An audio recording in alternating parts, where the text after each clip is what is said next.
अध्याय 12 भजन सुमिरन का प्रभाव।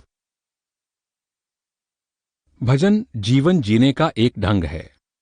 ये नहीं कि आप केवल कुछ घंटों के लिए एक कमरे में अपने आप को बंद कर लें और फिर सारा दिन भजन सुमिरन को भूले रहें।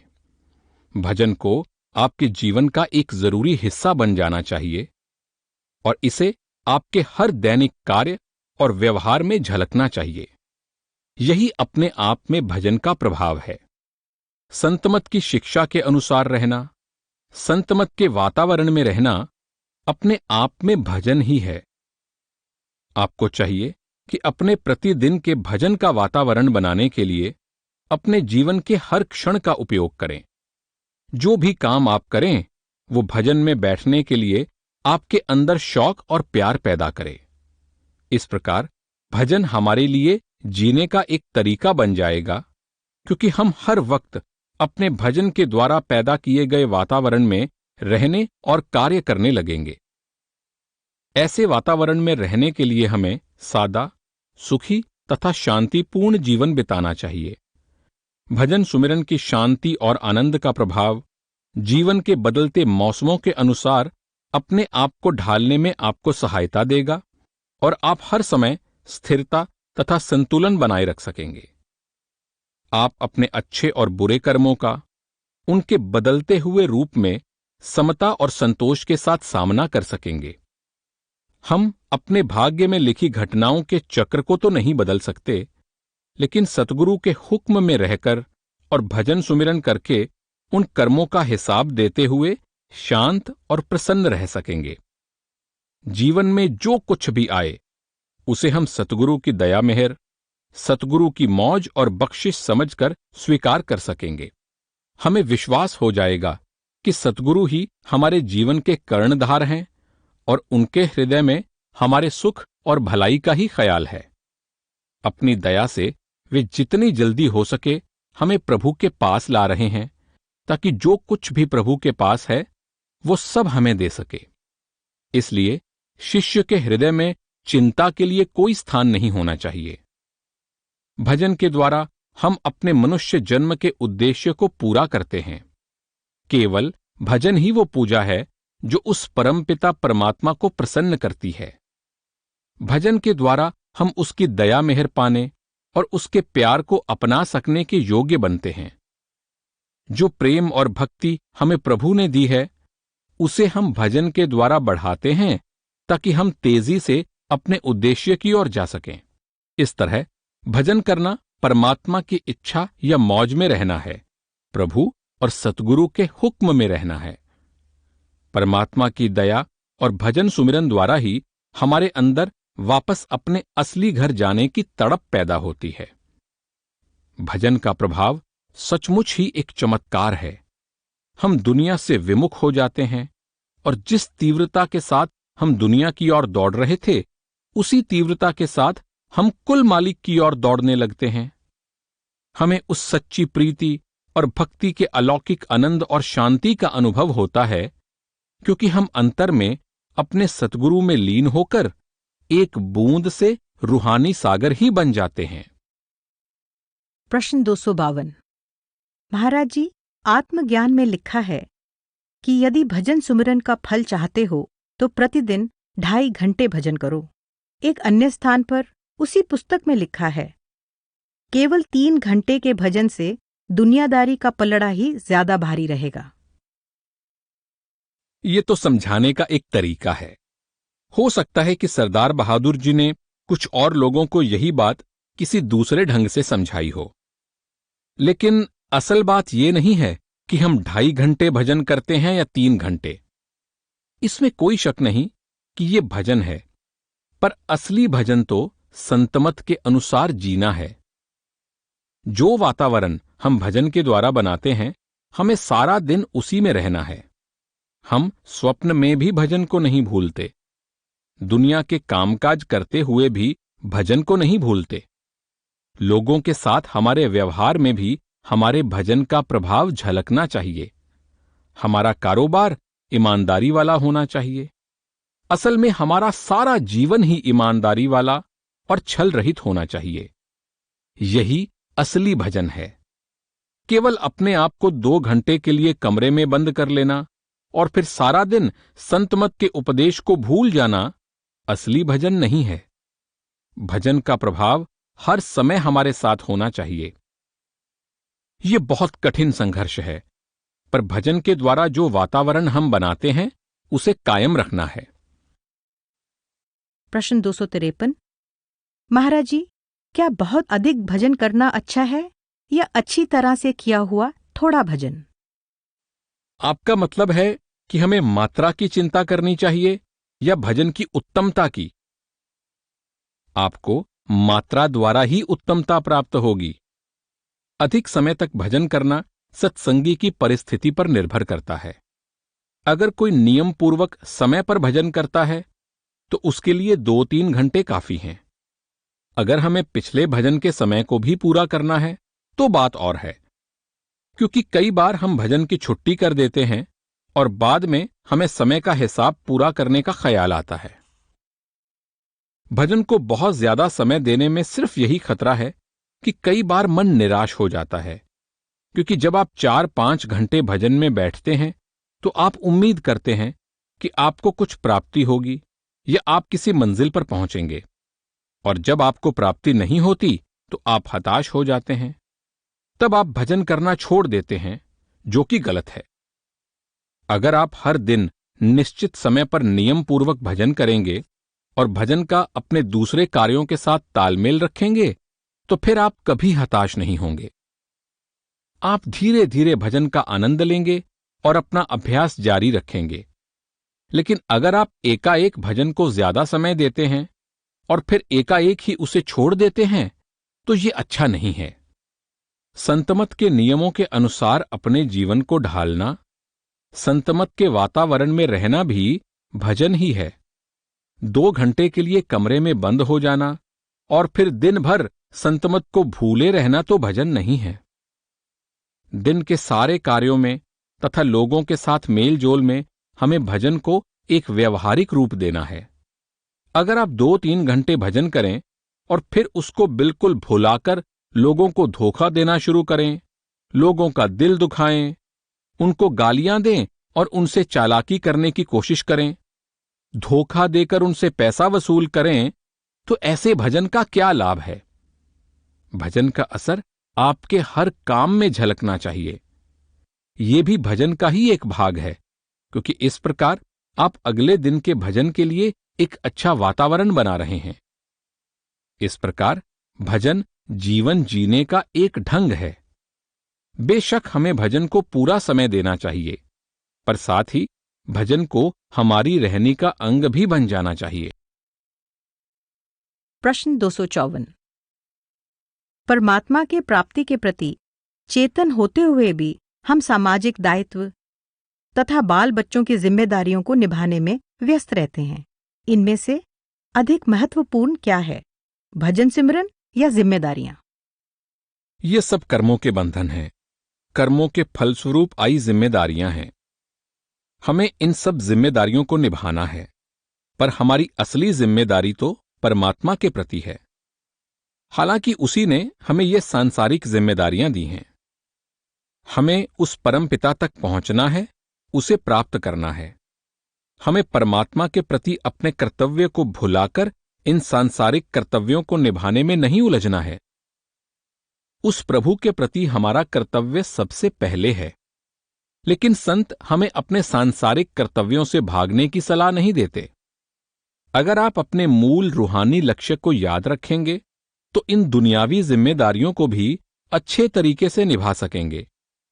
अगर आप संतमत की राह पर चलेंगे तो आप एक अच्छे पति, एक अच्छे नागरिक, एक अच्छे मित्र तथा एक अच्छे साथी बनेंगे, जिसका अर्थ होगा कि आप अपनी जिम्मेदारियां कहीं ज्यादा अच्छी तरह निभाएंगे। प्रश्न 255। क्या हमें लोगों के सामने प्रेम की खुद एक मिसाल बनकर उनके अंदर प्रभु का प्रेम पैदा करने की कोशिश करनी चाहिए, या संतमत के सिद्धांतों के बारे में भी कुछ बताना चाहिए? कुछ कहने की बनिस्बत खुद एक मिसाल बनना हमेशा बेहतर है। कथनी से करनी अधिक असर करती है। यही हजरत ईसा के शब्दों में ऊंचे स्थान पर रोशनी रखना है ताकि लोग उसे दूर से देख सकें। इसी प्रकार आपको भी आदर्श स्थापित करना है, तब लोग खुद ही जानना चाहेंगे कि आप इतने कैसे बदल गए, किस चीज ने आपको ऐसा बना दिया। तब अगर वे सच्चे खोजी हैं तो वे इस विषय में चर्चा भी अवश्य करेंगे। प्रश्न 256। यदि एक शिष्य के हृदय में सेवा करने की तीव्र इच्छा जागृत हो तो क्या उसे इस सेवा की इच्छा को भजन सुमिरन में लगाना चाहिए? नहीं, वो जिस सेवा के योग्य हो वो सेवा कर सकता है। बेशक भजन सुमिरन सबसे अच्छी सेवा है, पर और भी सेवाएं हैं जो कि भजन की ओर ले जाने के प्रबल साधन हैं। मन को मालिक की रजा में रहने की आदत डालना भी एक सेवा ही है। हम रोज रोज यह कैसे कर सकते हैं?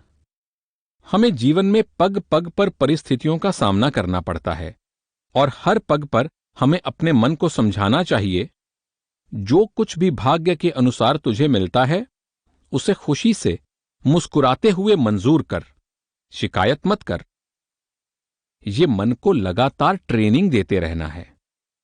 ये भी एक प्रकार की सेवा ही है, क्योंकि ये हमें भजन में सहायता देती है। अगर हम हर छोटी छोटी बात पर परेशान होते रहेंगे तो हम एकाग्र कैसे हो सकेंगे, भजन कैसे कर सकेंगे? छोटी सी बात का हम अगर पहाड़ बना लेंगे तो एकाग्रता कैसे प्राप्त कर सकेंगे? हमें इन बातों को भुला देना है, दूसरों की गलतियों को माफ कर देना है और मन को इस प्रकार की ट्रेनिंग देनी है कि वो इन बातों को हंसकर भुला दे। ये सब मन को प्रभु की मौज में रहने की ट्रेनिंग ही है। प्रश्न 257। महाराज जी, क्या हमें संत मत पर चलने के लिए बहुत गंभीर रहना चाहिए? जिन बातों पर दूसरे लोग हंस सकते हैं, मुझे कभी कभी उन पर हंसना मुश्किल लगता है।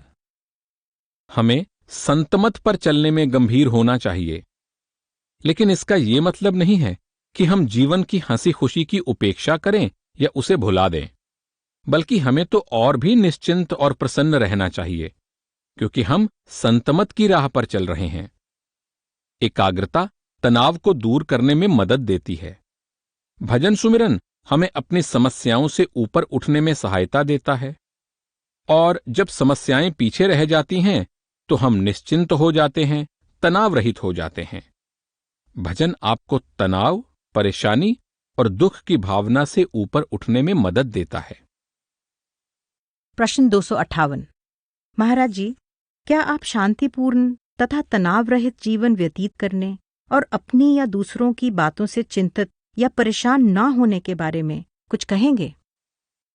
असल में केवल भजन सुमिरन ही आपको शांत और निश्चिंत बना सकता है।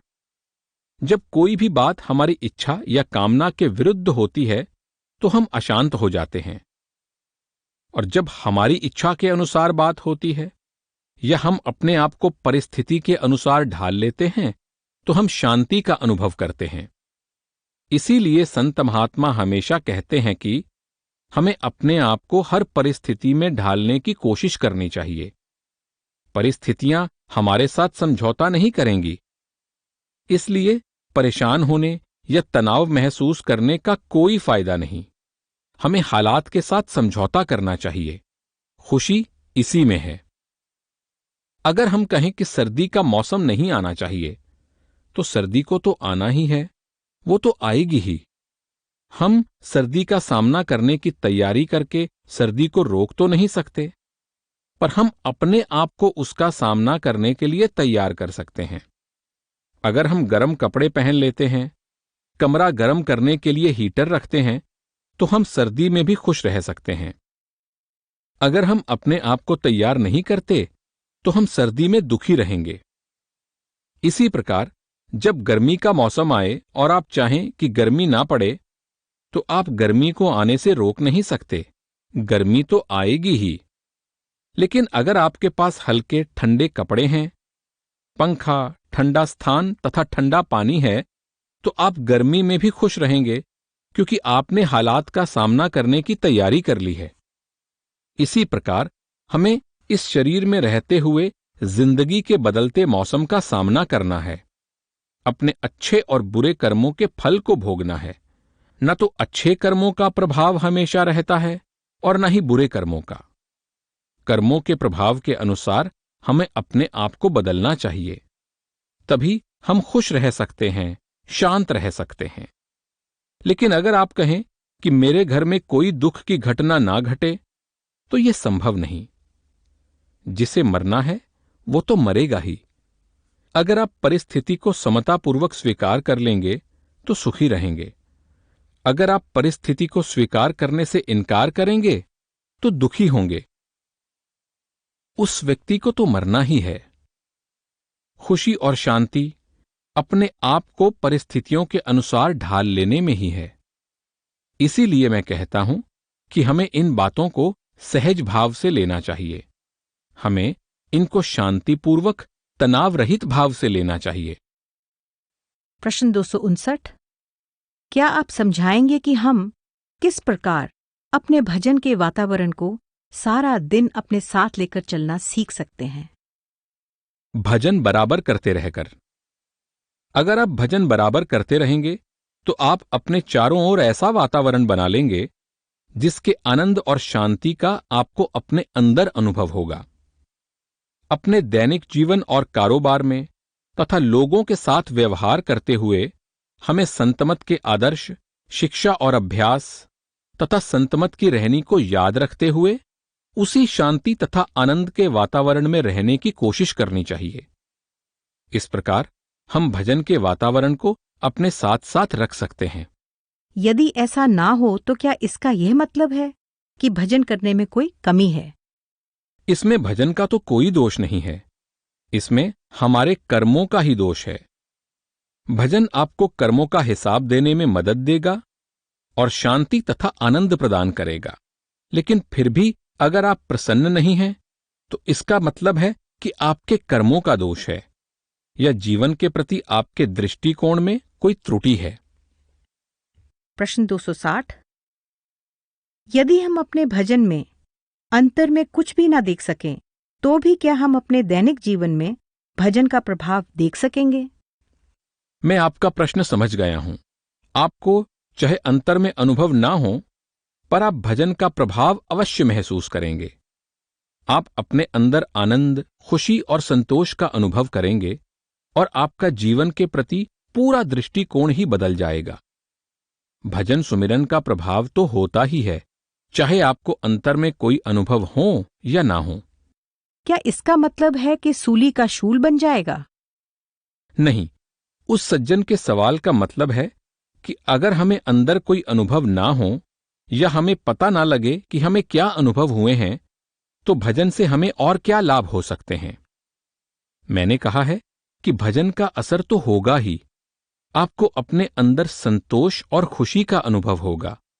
आप अपने अंदर शांति और आनंद महसूस करेंगे और जीवन के तथा लोगों के प्रति आपका दृष्टिकोण बदल जाएगा। आप दिन ब दिन एक बेहतर इंसान बनते जाएंगे। भजन का असर तो होगा ही। प्रश्न 261।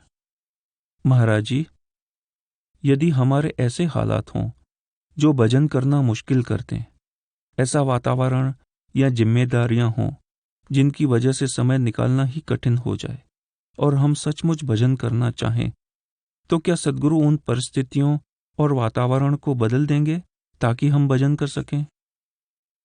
ऐसा नहीं है कि हालात बदल जाएंगे, लेकिन अगर आप भजन करते रहेंगे तो उनका आप पर प्रभाव नहीं पड़ेगा। आप वातावरण को नहीं बदल सकते। आप होने वाली घटनाओं तथा परिस्थितियों को नहीं बदल सकते। आपका भाग्य आपको एक विशेष वातावरण, एक खास परिस्थिति में लाया है और आपको उनका सामना करना ही होगा। लेकिन आपको अंदर इतनी शक्ति मिल जाती है कि उन हालात का असर आप पर ना पड़े और आप उनसे परेशान ना हों।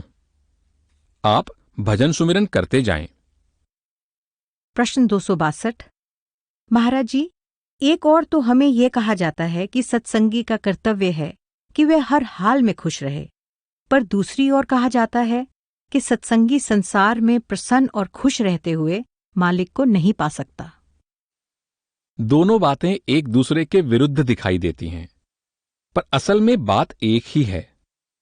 हर परिस्थिति में खुश रहने का मतलब है कि अगर हम हर परिस्थिति में अपने आप को संभाले रखें, समता भाव रखें, तो हम खुश रह सकेंगे। अगर सर्दी के आने पर आप सर्दी के लिए तैयार हों तो आप खुश रहेंगे। गर्मी आने पर आप उस मौसम के अनुसार अपने आप को व्यवस्थित कर लें तो आप गर्मी में भी खुश रहेंगे। इस प्रकार आप हर हाल में खुश रह सकते हैं। दूसरी बात का मतलब है कि अगर आप सांसारिक सुखों में उलझे रहें, इंद्रियों के स्वादों के पीछे भागते रहें और साथ ही परमात्मा को भी पाना चाहें, तो ये दोनों बातें संभव नहीं। ये दूसरे प्रकार की खुशी पहली तरह की खुशी से बहुत भिन्न है। आप इंद्रियों के भोगों में फंसे रहें और परमात्मा से भी मिल लें, ये दोनों बातें एक साथ नहीं हो सकती। आपको इंद्रियों के सुखों से ऊपर उठना होगा, तभी आप परमपिता से मिल सकेंगे। इसलिए ये दोनों विचार एक दूसरे के विरुद्ध नहीं हैं। प्रश्न 263। मीरदाद की पुस्तक में लिखा है, हमारा हर विचार, हर शब्द एक प्रार्थना होना चाहिए और हमारा हर काम एक कुर्बानी होना चाहिए।